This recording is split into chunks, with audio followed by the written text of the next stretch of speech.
et messieurs, bonjour. Ravi de vous retrouver. Bienvenue à cette nouvelle édition de notre programme l'Égypte à la une. Et commençons l'édition d'aujourd'hui, du lundi 12 octobre 2020, avec le président Abdel Fattah el-Sisi, qui a pris part dimanche hier à un colloque instructif des forces armées tenu à l'occasion du 47e anniversaire de la victoire du 6 octobre. Le président a salué les commandants ayant pris part à la guerre d'octobre, louant fortement leur grand rôle dans cette guerre de dignité et leur grand dévouement dans le but de défendre la nation et de vaincre ses ennemis. Le président a rappelé qu'en 1967, l'armée a supporté les douleurs et continué à offrir des martyrs qui avaient versé leur sang pour ce pays, jusqu'à ce que l'armée réussisse à dépasser cela et parvienne à réaliser la victoire en octobre 1973. Le président s'est alarmé que la guerre directe était utilisée auparavant pour faire chuter l'État et entraver son progrès. Mais à présent, il existe de nouvelles générations de guerre pour transformer l'opinion publique en un outil de destruction de l'État, affirmant que l'Égypte ne peut pas être vaincue par une guerre de l'extérieur. Le président a ensuite noté que la sensibilisation est importante pour rendre le public conscient du volume des défis au sein de l'État. Il faut tout d'abord en être constant et travailler à relever ces défis et ne pas laisser les problèmes s'accumuler pour éviter les risques qui en découleront. A renchéri le président, appelant à davantage de travail et d'efforts pour relever ces défis. Le président a affirmé qu'il était important que les médias mettaient en garde le public contre la guerre qu'on prépare à son encontre. Le président el-Sisi a également affirmé que ce qui avait été réalisé en 6 ans aurait dû prendre 20 ans, mais qu'il fallait travailler davantage pour pouvoir avancer. Le chef de l'État a encore une fois mis en garde contre les complots qui se trament à l'intérieur et à l'extérieur contre les Égyptiens, ciblant leur sécurité et leur stabilité, affirmant que nous sommes toujours visés et qu'ils ne pourraient nullement se réconcilier avec ceux qui voulaient détruire le pays et faire mal au peuple égyptien. Lors de sa prise de parole, le Premier ministre Dr Moustapha Madbouli a fait un rapide aperçu de la situation dans le pays depuis 120 ans, faisant la lumière sur le passé, le présent et l'avenir de l'Égypte.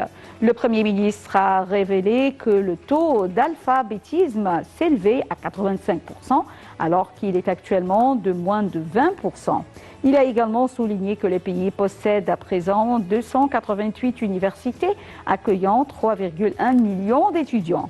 Évoquant les zones à haut risque, M. Madbouli a souligné que le coût de réaménagement et de développement des quartiers informels s'élève à 424 milliards de livres égyptiennes, tout en ajoutant que l'Égypte a dépensé 4 trillions de livres égyptiennes pour mettre en place d'importants projets nationaux tout au long des 6 dernières années, avant de révéler la hausse des fonds alloués au secteur de la santé et de l'éducation.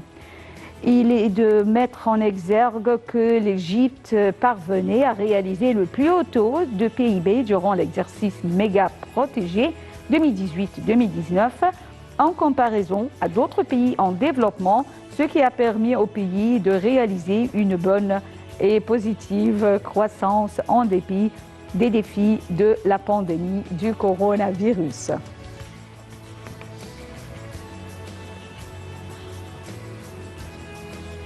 Le président Abdel Fattah el-Sisi a inauguré l'exposition Notre patrimoine Turathuna, organisée par l'Agence de développement des PME.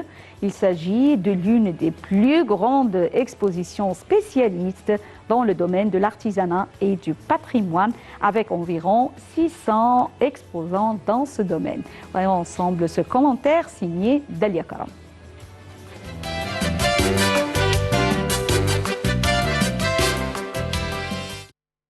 Le président Abdel Fattah el-Sisi a ordonné de soutenir les industries artisanales et les métiers de l'art et d'augmenter la vente des produits égyptiens à travers l'exposition Notre patrimoine pour porter très haut le label de la production locale. Le chef de l'État a tenu ses propos lors de l'inauguration de l'exposition annuelle Notre patrimoine organisée par l'Agence de développement des petites et moyennes entreprises. Plus de 600 exposants provinciaux et d'associations de la société civile participent à cette exposition organisée sous le patronage du président Abdel Fattah al-Sisi du 10 au 15 octobre en cours. Le programme de développement local dans les gouvernorats de Kena et de Sohag participe à ce salon artisanal. Selon le ministre du développement local, ce programme participe au salon Notre patrimoine avec un grand pavillon installé sur une superficie d'environ 250 mètres carrés. Il a indiqué que le programme de développement local en Haute-Égypte a donné une forte impulsion au développement économique dans les gouvernorats de Kena et de Sohag, créant de nouvelles chances d'emploi pour les jeunes, ce qui a contribué efficacement à améliorer leurs conditions de vie et à réaliser leur autonomisation. À cet effet, le président al-Sisi a ordonné d'augmenter les subventions allouées à l'exposition Notre patrimoine pour soutenir les produits artisanaux et le patrimoine dans les différents gouvernorats organisés par l'autorité du développement des petites et moyennes entreprises.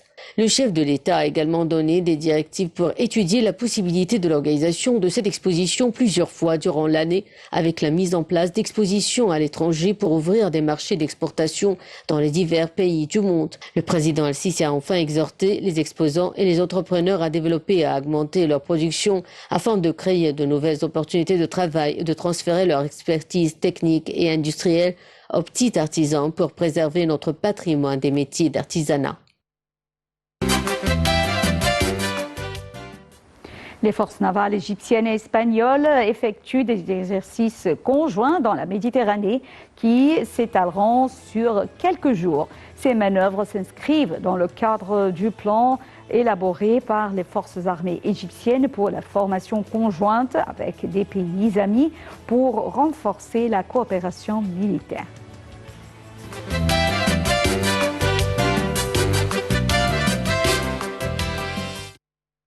Les forces navales égyptiennes et espagnoles ont effectué des exercices en mer Méditerranée avec la participation de la frégate égyptienne Touchka et celle espagnole Reina Sofia. Ces exercices navals interviennent dans le cadre du plan adopté par le commandement général des forces armées pour promouvoir le niveau d'entraînement et échanger les expériences avec les forces armées des pays amis. Ces manœuvres visent essentiellement à renforcer la coopération entre les forces armées égyptiennes et leurs homologues espagnols qui possèdent de grandes expériences dans ce domaine. Elles visent également à échanger l'expertise en vue de soutenir les efforts de sécurité et de stabilité maritime dans la région. Les manœuvres en cours comprennent des exercices avec des munitions réelles et des formations sur la navigation, l'approvisionnement des navires en mer et la pratique du droit de visite, de saisie et d'enquête des navires présumés, ainsi que la recherche et la découverte de sous-marins ennemis. Ces exercices cadrent avec les plans élaborés par les forces navales pour atteindre des objectifs vitaux et stratégiques dans les eaux territoriales égyptiennes et le long du théâtre maritime où les forces navales effectuent des opérations de sécurisation en utilisant toutes les unités navales modernes disponibles et de grande capacité comme le porte-hélicoptère Mistral, des frégates et des sous-marins en plus des forces spéciales navales qui réagissent rapidement pour faire face à toutes sortes de menaces dans les eaux territoriales égyptiennes.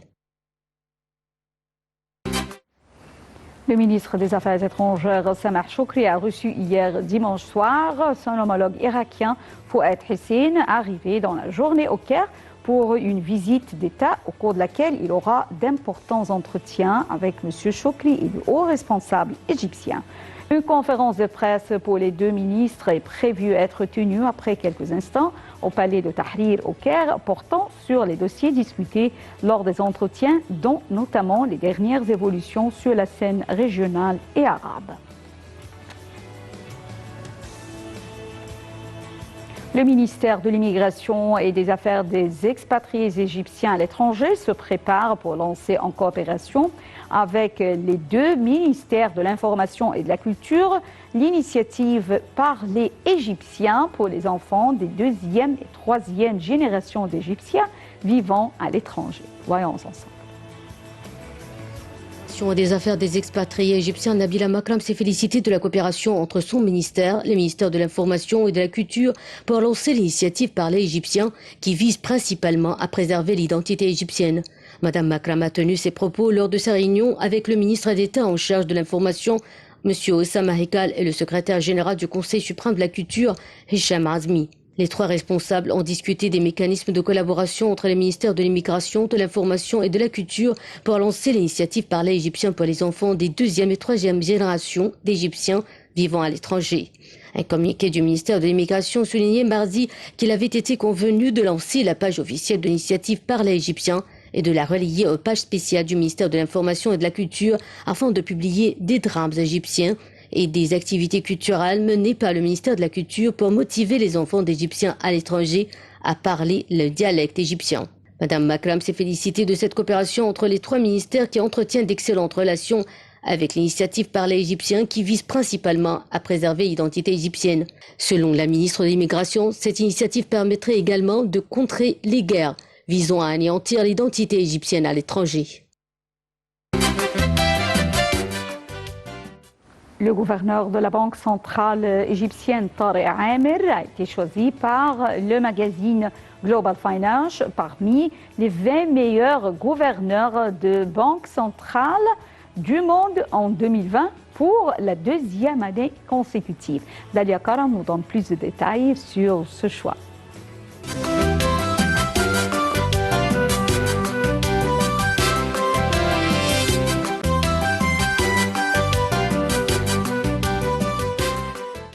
Le magazine Global Finance a choisi le gouverneur de la Banque centrale d'Égypte, Tariq Amir, parmi les 20 meilleurs gouverneurs de banque centrale du monde en 2020. La sélection du gouverneur de la Banque centrale d'Égypte sur la liste pour la deuxième année consécutive est à la lumière du rapport d'évaluation des performances que le magazine publie chaque année et qui comprend cette année plus de 94 gouverneurs de banque centrale du monde entier. Le gouverneur de la Banque centrale d'Égypte devrait être honoré en marge des prochaines réunions annuelles du Fonds monétaire international et de la Banque mondiale à Washington parmi la liste des gouverneurs des banques centrales qui ont été choisis. La nomination de Tariq Amir est venue en raison de sa contribution efficace à la stabilisation de la politique budgétaire en menant le programme de réforme économique de l'Égypte et en négociant avec le Fonds monétaire international. Pour rappel, l'Égypte, sous la supervision de cet éminent banquier, a convenu en août 2016 d'un programme de près de 12 milliards de dollars sous 3 ans auprès du Fonds monétaire international lié à des réformes économiques ambitieuses qui comprennent des mesures d'austérité telles que les coupures de subventions et des hausses d'impôts.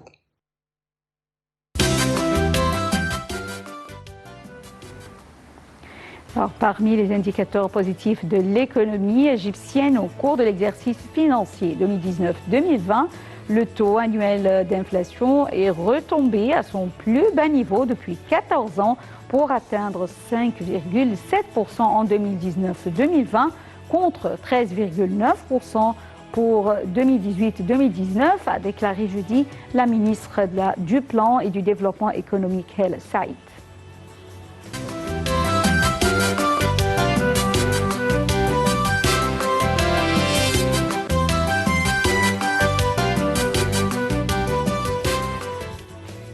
Parmi les indicateurs positifs qu'a connu l'économie égyptienne au cours de l'exercice financier 2019-2020 et avant l'apparition de la crise du coronavirus, figurait l'augmentation du taux de croissance des investissements publics mis en œuvre pendant la période de juillet à mars à environ 23% pour atteindre 113 milliards de livres égyptiennes selon un communiqué du ministère du Plan et du Développement économique. Le taux annuel d'inflation en Égypte est retombé à son plus bas niveau depuis 14 ans pour atteindre 5,7% en 2019-2020 contre 13,9% en 2018-2019, a déclaré jeudi la ministre du Plan et du Développement économique Hala Saïd. L'exercice financier 2019-2020 a été surtout marqué par la baisse du taux de chômage à près de 7,7% dans la période de janvier à mars 2020, le recul du déficit de la balance commerciale non pétrolière d'environ 24% pendant la période de janvier 2019 à mars 2020 et la hausse des flux nets d'investissement direct étranger de 19% dans la période de juillet à décembre 2019, a affirmé Mme Al-Saïd. Avant la crise du coronavirus et comme fruit des réformes économiques sérieuses mises en œuvre par l'État au cours des dernières années, en particulier avec l'application réussie du programme national de réforme économique et sociale, le taux de croissance économique était d'environ 5,6% au premier semestre de 2019-2020 et d'environ 5% au troisième trimestre de 2019-2020 selon la ministre du Plan. Au vu de la crise, son impact s'est manifesté au quatrième trimestre de l'année qui a connu une contraction d'un certain nombre de secteurs économiques dont les plus importants sont le tourisme, l'industrie et les services, ce qui a mené à la baisse du taux de croissance en 2019-2020 et la perte de PIB est estimée à 206 milliards de livres égyptiennes, a ajouté Mme Hala Saïd.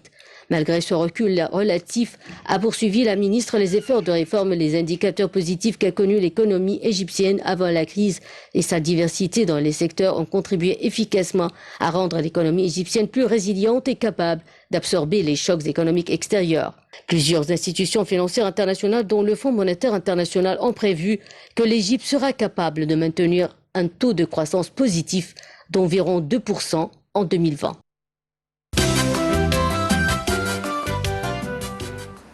Le collier de l'ancienne reine Nazli d'Égypte de Van Cleef & Arpels, présenté dans l'exposition Pierres précieuses du Musée national d'histoire naturelle à Paris le 15 septembre 2020. Le Musée national d'histoire naturelle à Paris présente un superbe collier en diamant Van Cleef & Arpels dessiné pour la reine Nazli d'Égypte. Ce bijou est en effet l'une des pièces présentées dans sa nouvelle exposition Pierres précieuses qui s'est ouverte le 16 septembre dernier et se tient jusqu'au 14 juin 2021.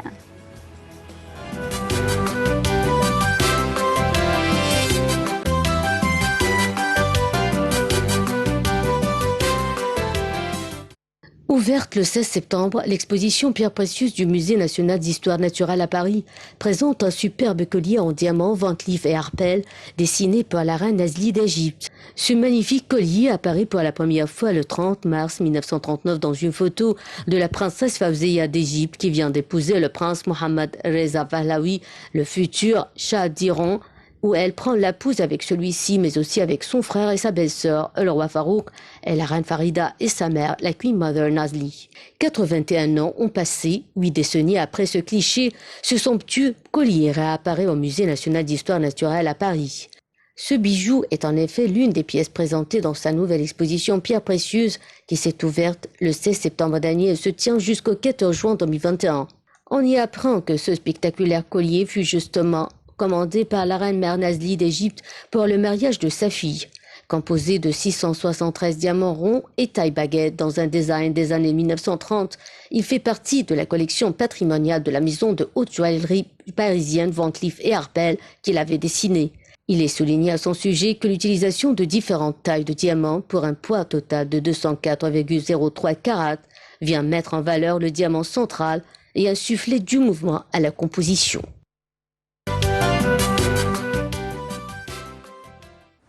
Mesdames et messieurs, fin de cette édition de notre programme L'Égypte à la une et également fin de la transmission en langue française qui reprend à 20h locale. Merci, à 18h locale, je m'excuse. Merci pour votre fidélité et restez avec nous sur Nile TV International. Très bonne journée. Au revoir.